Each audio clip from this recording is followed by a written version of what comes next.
My Smartphone Isn't Very Smart, written by Ken Nesbitt, a wonderful poem where we come to know that her mobile phone or smartphone is not very smart. It's not working. It's a dumb, like a doorknob and chewing gum.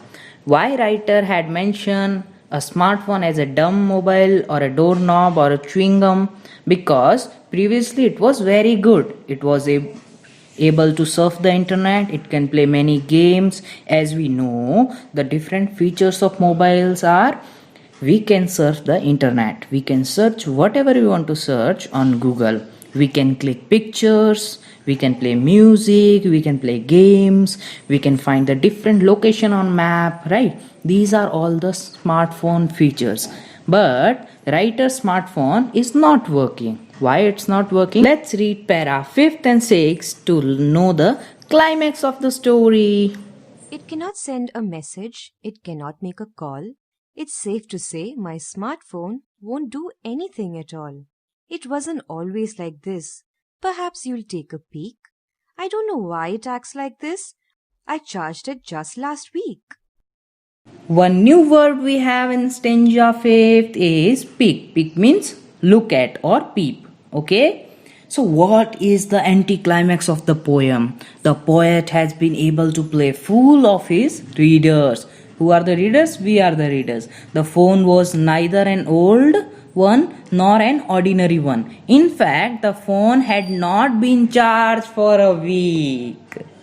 So there was no problem in mobile. It was not like just a ordinary mobile, like a keypad mobile. No, it was a smartphone. In the reference of stanza 5th and 6th, I have a good question.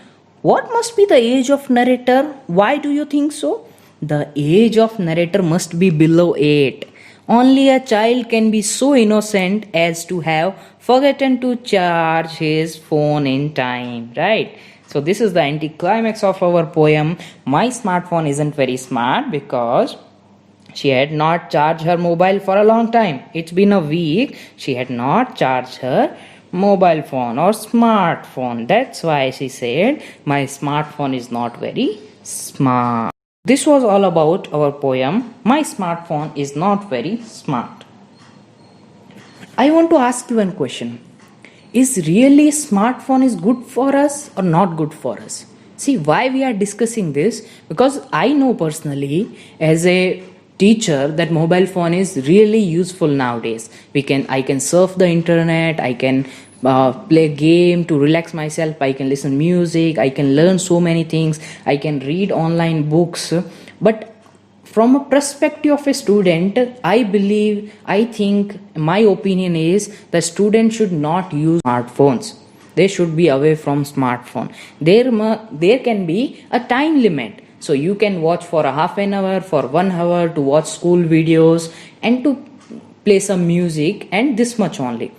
If you play more with the mobile smartphone, it is not good for you. For that, I am going to play one slide for you all, so you will learn is smartphone is good for us, smart for us or not. Let's see the slides. Phones aren't that smart. Though phones have become an important part of our lives, we must not use them much. This is because using phones affect our lives in many ways.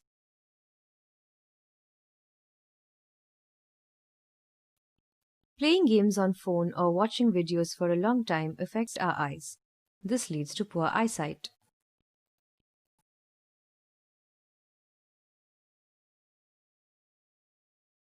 Spending more time using phones reduces the time we spend outside the house, playing. This makes us lazy and unfit.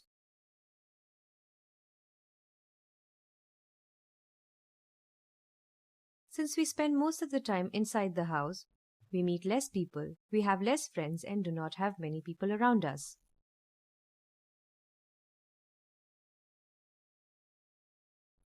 Our family members always have many interesting things to tell us.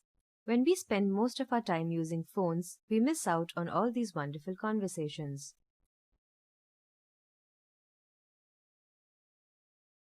We read less books and sometimes even forget to do our homework.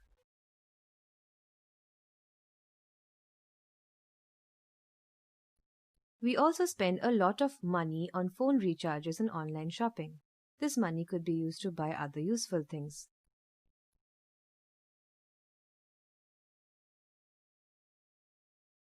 So, try to spend less time with your smartphones. Be smarter than them.